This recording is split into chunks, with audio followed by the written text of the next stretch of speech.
किसी ने क्या खूब कहा है कि कर्म तेरे अच्छे तो किस्मत तेरी दासी, कर्म तेरे अच्छे तो किस्मत तेरी दासी, नियत तेरी साफ तो घर में मथुरा काशी। नमस्कार दोस्तों, मैं हूं ओम देवारिया और आप सभी का स्वागत करता हूं एक छोटी सी कहानी में। एक गांव था और उस गांव में एक ऐसा व्यक्ति रहता था जो कि भगवान को बहुत मानता था, भगवान का बहुत पूजा पाठ किया करता था, ध्यान किया करता था। लेकिन फिर भी उसके जीवन में कुछ ना कुछ समस्याएं चल रही थी। कभी उसके वाइफ से झगड़ा हो जाता था, कभी उसका बॉस से झगड़ा हो जाता था, कभी उसकी सैलरी कट जाती थी, कभी उसके परिवार में कोई बीमारी आ जाती थी। मतलब उसके जीवन में कुछ ना कुछ समस्याएं बनी रहती थी, जिन समस्याओं की वजह से वह व्यक्ति उदास रहता था, परेशान रहता था। और इन समस्याओं के बारे में कहीं किसी के सामने बातें करने लगता, कहीं किसी के सामने बातें करने लगता। जो भी व्यक्ति उसकी समस्याओं के बारे में सुनता, वह व्यक्ति उसको ढांढस बंधाता और कहता कि आपका सब कुछ सही हो जाएगा, थोड़ा सा धैर्य रखिए, आपकी सारी समस्याएं खत्म हो जाएंगी, एक दिन सब कुछ ठीक हो जाएगा। लेकिन वह व्यक्ति किसी की बात नहीं सुनता था। उसको लगता था कि उसके जीवन में बहुत बड़ी समस्याएं चल रही हैं। ऐसे में क्या होता है कि वह एक दिन भगवान का ध्यान करने बैठता है और ध्यान करते वक्त भगवान का आह्वान करता है, कहता है कि भगवान आज मेरे सपने में आइए, आज मुझे दर्शन दीजिए, मैं तो अपनी समस्याओं से ऊब चुका हूं, परेशान हो चुका हूं, आज मेरी समस्याओं का मुझे आज समाधान दीजिए भगवान। होता भी दोस्तों ऐसा ही है। जैसे ही वो शाम को सोने को जाता है, सोते वक्त वास्तव में भगवान उसके सपने में आते हैं और जैसे ही वो व्यक्ति भगवान को देखता है तो तुरंत ही सारी समस्याओं को भगवान के सामने रख देता है। कहता है, भगवान मैं आपको इतना मानता हूं, इतनी पूजा करता हूं, फिर भी आपने मेरे जीवन में इतनी सारी समस्याएं रख दी हैं, इतनी सारी समस्याएं रख दी हैं। भगवान मुस्कुराए और कहने लगे कि यह तो सृष्टि है, थोड़ी बहुत तो समस्याएं हर किसी के जीवन में चलती रहती हैं। लेकिन वो व्यक्ति कहता, नहीं भगवान, मेरे जीवन में तो बहुत सारी समस्याएं चल रही हैं। तो भगवान कहते हैं, यदि आपको लगता है आपके जीवन में ज्यादा समस्याएं चल रही हैं तो एक काम करिए, मैं आपकी समस्याओं का समाधान देता हूं।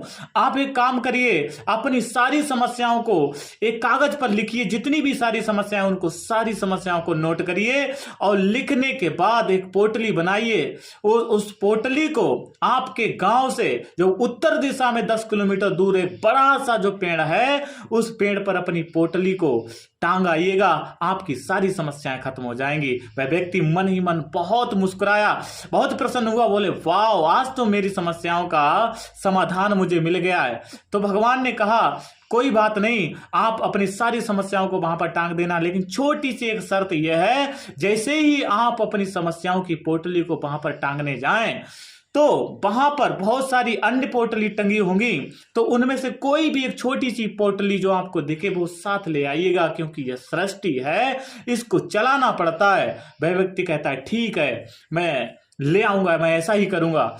ठीक वैसा ही वह दोस्तों ऐसा ही करता है। वह व्यक्ति अपनी सारी समस्याओं को एक कागज पर लिखता है और लिखने के बाद एक बड़ी सी पोटली बनाता है और पोटली को उठाकर वहीं उस पेड़ पर ले जाता है और पेड़ पर अपनी पोटली को टांग देता जाके।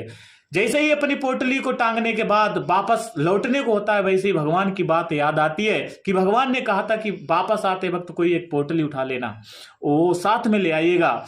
और फिर वह वैसा ही करता है, तुरंत ही वह एक छोटी सी पोटली को देखता है और उसको हाथ लगाता है और जैसे ही उतारने को होता है, जैसे ही उस पोटली को उतारने को होता है, वैसे ही उसके मन में एक विचार आ जाता है, कहीं इस पोटली में ऐसी कोई भयंकर बीमारी तो नहीं है जो हमारे परिवार में किसी व्यक्ति को हो जाए और जिस बीमारी की वजह से हमारे परिवार का वो व्यक्ति पूरे जीवन बीमार रहे, अंत में उसकी मृत्यु हो जाए। वह तुरंत ही उस पोटली को छोड़ देता है, दूसरी पोटली को वह हाथ लगाता है। दूसरी पोटली को हाथ लगाते वक्त वैसे ही उसके मन में दूसरा विचार आता है, कहीं इस पोटली में भी तो कहीं ऐसी समस्या नहीं है जो मेरे परिवार में हो जाए, हमारे परिवार में विवाद हो जाए, हम परिवार से दूर चले जाए, परिवार हमसे दूर चला जाए, हमको परिवार से दूर रहना पड़े, कहीं कुछ ऐसी बड़ी समस्या तो नहीं है। वह तुरंत उस पोटली को छोड़ देता है, तीसरी पोटली को हाथ लगाता है। तीसरी पोटली को जैसे ही हाथ लगाता है,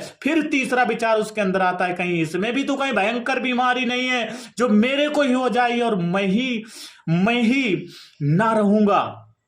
तुरंत ही वह तीसरी पोटली को भी छोड़ देता है। कहीं भगवान आपने ऐसा कैसा मुझे एक्सचेंज ऑफर दे दिया जिसकी वजह से मैं बहुत असमंजस में पड़ गया हूं। भाई चौथी पोटली को हाथ लगा रहा है, पांचवी को लगा रहा है, उसको कुछ समझ में नहीं आ रहा है। अंत में जाकर वह अपनी पोटली को हाथ लगाता और उतार लेता है, कहता भगवान मुझे क्षमा कीजिए, मुझे तो लग रहा था कि मेरी बहुत बड़ी समस्याएं हैं, लेकिन आज मुझे समझ में आ रहा है धीरे धीरे कि मेरी जो समस्याएं हैं वो वास्तव में कम है, छोटी समस्याएं हैं। तुरंत ही वह अपनी पोटली को उठा लेता है। अंदर से आवाज आती है कि तेरे को तो लग रहा था कि तेरी समस्याएं बड़ी हैं, और यदि लग रहा है तो पोटली उठा ले। वो कहता भगवान मुझे क्षमा करो, आज के बाद मैं कभी शिकायत नहीं करूंगा कि मेरे पास समस्याएं हैं। और दोस्तों वह तुरंत ही वह अपनी पोटली को वापस ले आता है। दोस्तों ये कहानी हमको सिखाती क्या है? हम सभी लोगों को ऐसा लगता है कि हम सभी लोगों के जीवन में छोटी छोटी जो समस्याएं चल रही वो भयंकर समस्याएं चल रही, बड़ी समस्याएं लग रही हैं हम सभी को। छोटी सी समस्या होती है, उस समस्याओं को हम लेकर मतलब बहुत बड़े चिंतित रहते हैं, उदास रहते हैं, कभी खाना कम खाते हैं कि कुछ करते हैं। हम सभी को लगता है हमारे जीवन में बड़ी बड़ी समस्याएं हैं, लेकिन जिस दिन दोस्तों आपने सोचना शुरू कर दिया, चिंतन करना शुरू कर दिया, आपको लगेगा कि आपकी जो भी समस्याएं हैं वो वास्तव में छोटी हैं। आपकी जो भी समस्याएं हैं वो बारीक समस्याएं बिल्कुल छोटी हैं, लेकिन आपकी समस्याओं से बड़ी बड़ी समस्याओं वाले लोग इस दुनिया में जी रहे हैं और जी रहे थे। उन्होंने अपनी उन समस्याओं को लड़के उन्होंने मिटा दिया, खत्म कर दिया, दूर कर दिया। उन्होंने कभी रोना नहीं रोया। दोस्तों जो अपनी समस्याओं से लड़ता है उनकी समस्याएं खत्म हो जाती हैं, दूर हो जाती हैं।